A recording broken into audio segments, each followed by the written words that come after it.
आज आमच्या सगळ्या पदाधिकाऱ्यांच्या वतीने पेट्रोलचे 3 रुपये आणि डिझेलची 3 रुपये दरवाढ झालेली आहे आणि त्याचबरोबर सीएनजीची काही दिवसापूर्वी दरवाढ झालेली आहे, गॅसची दरवाढ झालेली आहे आणि या सगळ्याचा निषेध करण्यासाठी आम्ही हे आंदोलन करतोय।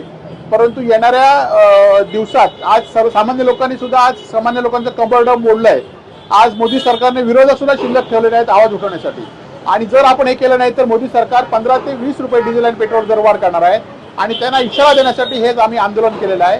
आणि आज आपण बघितलं एकीकडे मोदी सांगतायत लोकांना चालत फिरा म्हणून आणि आपण परदेशात फिरतायत। आज काही मंत्री ईव्ही कारचं सांगतायत, परंतु आपण 25-25 गाड्या घेऊन या जिल्ह्यामध्ये आपण काल बघितलं असेल सगळे मंत्री आमदार फिरतायत आणि या सगळ्याचा निषेध म्हणून आम्ही आंदोलन केलेलं आहे। आणि येणाऱ्या काळामध्ये संपूर्ण सिंधुदुर्ग जिल्ह्यात आणि महाराष्ट्रात सुद्धा आंदोलन शिवसेना उद्धव बाळासाहेब ठाकरेंच्या वतीने होईल की जेणेकरून पुढची दरवाढ तरी रोखली पाहिजे। आणि या सरकारने जे आम्हाला आश्वासन 800 दिनाचं दिलं होतं ते आश्वासन गेलं कुठे? आज या पेट्रोल डिझेल दरवाढीमुळे दुधाचे दर, भाज्यांचे दर, बिल्डिंग मटेरियलचे दर हे सगळे वाढलेले आहेत आणि त्यामुळे सामान्य लोकांचं कंबरडं या ठिकाणी हंगामात मोडलेलं आहे। की हा मोर्चा जो आहे तो शिवसेना उद्धव बाळासाहेब ठाकरे पक्षाचा आहे? नाही, खरोखरच आमचा आहे, कारण उद्धव बाळासाहेब ठाकरे पक्षाच्या वतीनेच आम्ही ह्या लोकांचे जे प्रश्न आहेत त्याच्या प्रश्नाविरुद्ध आम्ही आवाज उठवणार आहोत।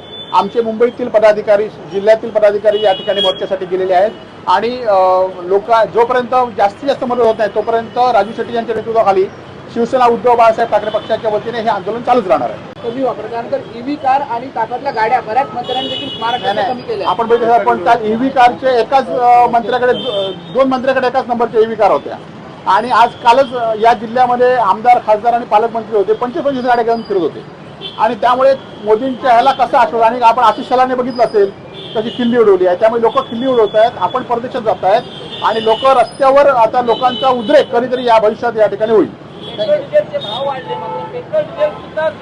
नाही, आज आपण बघितलं असेल की इथले जिल्हाधिकारी, इथले पालकमंत्री सातत्याने सांगतायत की जिल्ह्यामध्ये पेट्रोलचा तुटवडा नाही, परंतु एकही पंपावर असं नाही की पेट्रोल आहे उपलब्ध। आज गॅसचे तर लाईन आता इथे पण इथपर्यंत लाईन लागली आहे आणि त्यामुळे एकीकडे जिल्हा प्रशासन सांगतात आणि जिल्हा प्रशासनाच्या याला सगळ्या रस्त्यावर मात्र हरताळ पसरलेला आहे आणि त्यामुळे या आंदोलनात आज जरी आंदोलनात लोकांनी सहभाग झाला पाहिजे असं आमचं लोकांना आव्हान आहे।